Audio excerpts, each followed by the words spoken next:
हम लोग सब देख रहे हैं कि अमेरिका में पूरी दुनिया में तबाही आ रही है। गोल्ड की कीमतें आसमान को छू रही हैं, फाइनेंशियल क्रैश आ रहा है और जो ट्रेड वॉर शुरू हुई है, टैरिफ्स की, कनाडा, यूरोप, चाइना, यूएस, सब जगह बर्बादी आ रही है।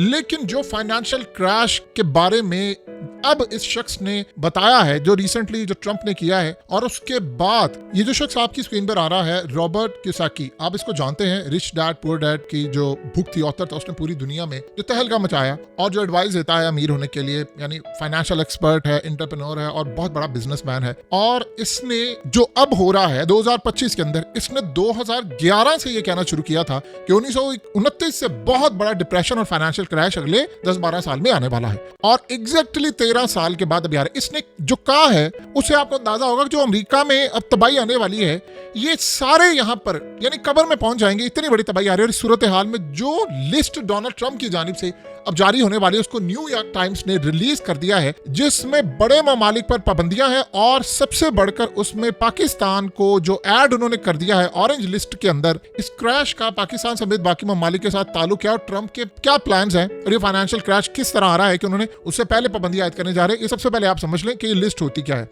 देखिए, सबसे पहले तो एक बात आप समझ लें कि इस वक्त यानी 3 कैटेगरीज हैं। एक है रेड कैटेगरी, एक है ऑरेंज कैटेगरी और एक है येलो। जो पहले कहा जा रहा था कि पाकिस्तान को वो रेड कैटेगरी के अंदर ऐड करेंगे, मुकम्मल ट्रैवल बैन, उससे एक दर्जा फिलहाल रखा है पाकिस्तान को कम। यानी आप रेड कैटेगरी में देखें, Afghanistan, north Korea, Yemen, Bhutan, Somalia, Iran, Libya, Venezuela, Syria वगैरह ये कंट्रीज हैं।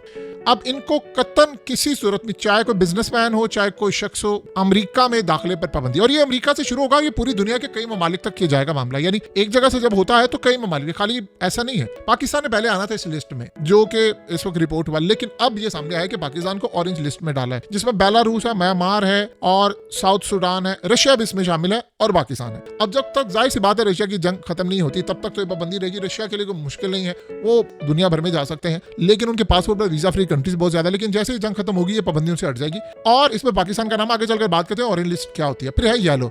येलो में जब आप आते हैं तो उसमें कुछ आपको वीजा के लिए मुश्किलात होती हैं, यानी कंप्लीटली ना रिस्ट्रिक्ट होता है ना बैन होता है। अब आते हैं जरा पाकिस्तान की जानिब कि पाकिस्तान में ऑरेंज लिस्ट का मसला क्या है, ऑरेंज लिस्ट होती क्या है और ये क्या करेंगे। देखिए, सबसे पहले तो 43 ममालिक के शहरियों पर अमेरिका के सफर पर जो पाबंदियां हैं, उसमें पाकिस्तान को जो ऑरेंज लिस्ट में डाला है, इसका मतलब आप समझ रहे ऑलमोस्ट पाकिस्तानियों को वीजा नहीं मिलेंगे, चाहे आप बिजनेसमैन है कि किन जगह पर वीजा मिलेंगे और फाइनेंशियल क्रैश से इसका ताल्लुक क्या है। देखिए, ऑरेंज लिस्ट का मतलब ये है कि सख्त जो पाबंदियां आयद की गई हैं, उसमें होगा क्या कि अगर कोई वीजा अप्लाई करता है पाकिस्तानी जो अमेरिका का है, तो उसकी जांच पड़ताल इतनी सख्त होगी आप उसका अंदाजा भी नहीं कर सकते।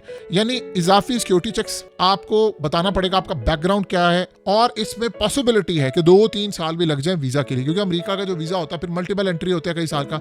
अब उसमें होगा क्या कि लेट्स से कि अगर 1 लाख बंदे ने वीजा अप्लाई किया, ठीक है, और उसमें उनको जो टाइम लगेगा हो सकता है 2-3 साल लग जाए, और उसमें से भी वो सिर्फ 1 या 1.5% लोगों को अकोमोडेट करेंगे। ये उनकी बात हो रही है जिन्होंने सारे डॉक्यूमेंट सब कुछ करके 2-3 साल का यानी कैटेगरी करके फिर हुआ। इसमें अब अगर वो बहुत भी ज्यादा किसी को वीजा जारी करेंगे तो वो देखेंगे कोई बिजनेसमैन है जो टैक्स दे रहा है, जिसकी प्रॉपर्टी है, जो बड़े लेवल का है, जो कंट्रीब्यूट कर सकता है हमारे मुल्क के अंदर जॉब्स या कुछ, ये उनके या कोई खास लेवल का कोई काम हो। यानी इस सूरत हाल में इसमें आपको मजीद डॉक्यूमेंट्स देना पड़ेंगे, वीजा रिजेक्ट होगा। और इस सूरत हाल के अंदर आप ये सोचें कि अगर सारे डॉक्यूमेंट्स भी आपके पूरे हो गए, फिर भी उसके बाद आपके जाने के चांस 1-1.5% होंगे। यानी आप ये सोच लें कि उसमें खास तौर पर कुछ कैटेगरीज होंगी जिसमें वीजा मिलेगा, उसके अलावा भी नहीं। यानी ये सूरत हाल इस वक्त समझ आ रही है, जो आपको अंदाजा करें इसका फाइनेंशियल क्रैश से क्या ताल्लुक है। अब आते हैं रॉबर्ट कियोसाकी की तरफ, वो क्या कह रहे हैं। देखिए, सबसे बड़ी बात यह है कि इस वक्त आ रहा है फाइनेंशियल क्रैश। इस शख्स ने कहा था कि बबल जो है वो फटने वाला है और क्रैश तारीख का सबसे बड़ा क्रैश है। यानी आप सोचे गोल्ड की कीमत जाएगी इस वक्त जितनी है, पाकिस्तान में तकरीबन 3.25 लाख के करीब तोला चला गया है, ये आप समझ ले ट्रिपल हो जाएगी, हो सकता है 10-12 लाख तक चला जाए, उससे भी ऊपर चला जाए। पूरी दुनिया के अंदर एक क्राइसिस है। इस वक्त $3,000 ऑन से इनकी जो गोल्ड की कीमत है वो क्रॉस कर चुकी है।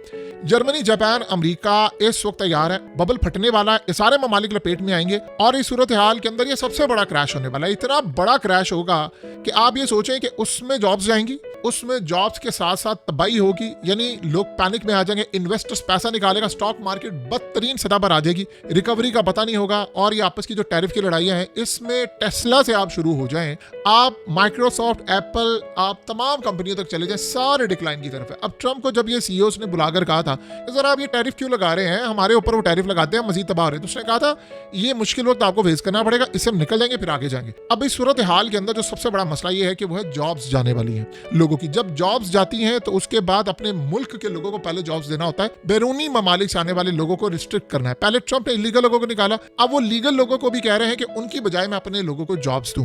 तो यहाँ ये कैटेगरी सामने आती है कि देखिए, अब अमेरिका की शराब पर अगर यूरोप ने पाबंदी लगाई तो वो 200% लगाने जा रहे हैं। जब पाबंदी लगती है 25% तो टैरिफ लगता है, तो नौकरियां आपकी चली जाती है, आपकी जॉब्स जाती हैं, आपकी तबाही होती है। तो फिर जॉब जाती है तो वो चाहते हैं कि पहले उन लोगों को जॉब्स दें जो हमारे अपने लोग हैं, यानी जो अमेरिका के बाहर से आने वालों को रिस्ट्रिक्ट करेंगे ताकि वो कंपटीशन हो। ये वो वजह है कि उन्होंने पाकिस्तान से लेकर बड़े ममालिक, देखिए उनको वो देखते हैं कि जिस मुल्क के हालात ज्यादा खराब होते हैं वहां के लोग ज्यादा आना चाहते हैं। अब डंकी वाला सिस्टम तो खत्म कर रहा है ट्रंप, जाहिर सी बात है, बॉर्डर के ऊपर उसने रखी हुई है फोर्स, और एजेंसियां जो पहले लोग अंदर लेकर आती थी वो नहीं ला पा रही, तो उसने वहां पर पहले डंडा दिया, इन सबको गले से पकड़ा है, और अब वो लीगल तरीके से लोगों को बाहर कर रहा है। अब ये सिनेरियो बड़े हद तक आगे जाएगा, यानी एक तरफ आपको समझ आ गई ये कैटेगरी आज ऑरेंज है, हो सकता है रेड में चली जाए, ये बेहतर भी हो सकती है, लेकिन फिलहाल दूर दूर तक बेहतरी के चांस नहीं है। इसमें जो येलो कैटेगरी है उसमें रशिया से निकल सकता है, उन पर पाबंदी है क्योंकि उनका मामला डिफरेंट है। बाकी वो सारी सूरत हाल देख रहे हैं कि इस मुल्क के हालात किस तरह के हैं, कौन लोग कहां से। अब सीरिया को आप देखें तो जाहिर सी बात है मुकम्मल ट्रैवल बैन कर दिया है क्योंकि वहां के हालात बहुत ज्यादा खराब है, जुलानी, और उसके बाद वहां खाना जंगी का माहौल, तो उनको पता लोग निकलेंगे तो लोग आएंगे, तो वहां पर उन्होंने कहा काम करना ही नहीं है। और उसके अलावा फिर वो चीज होती है कि आपने डॉक्यूमेंट 2 नंबर जमा कराया, वो उसकी जांच पड़ताल के लिए 2-3 साल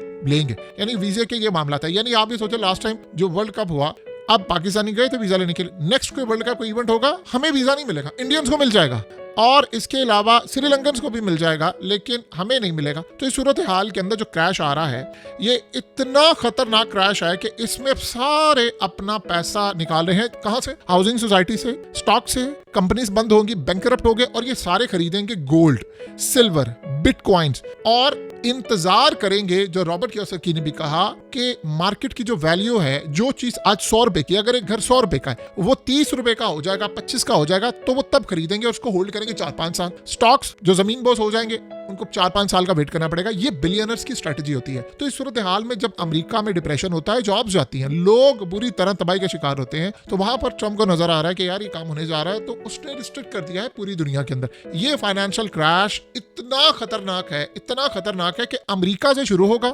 चाइना को हिट करेगा, यूरोप को हिट करेगा, ये बर्तानिया को हिट करेगा, भारत को हिट करेगा, कनाडा को हिट करेगा, और दुनिया के अंदर चाहे वो गाड़ियां बनाने वाली कंपनीज हो, शराब बेचने वाली कंपनीज हो, चाहे वो टेक्नोलॉजी में हो, कहीं पर भी हो, पूरी दुनिया में लोग अब जॉब से जाने वाले। ये फाइनेंशियल क्रैश में होता है। तो इस सूरत हाल के अंदर उसने पहले ही ये काम कर लिया, उसने असल में तैयारी कर ली है कि इनको रिस्ट्रिक्ट करें और जॉब जाएगी तो फिर मैं अपने लोगों को करूँ, या अनएम्प्लॉयमेंट जो क्लेम होता है उसमें लोगों को बेनिफिट दे सकूं। ये है असल में सारी स्ट्रेटजी।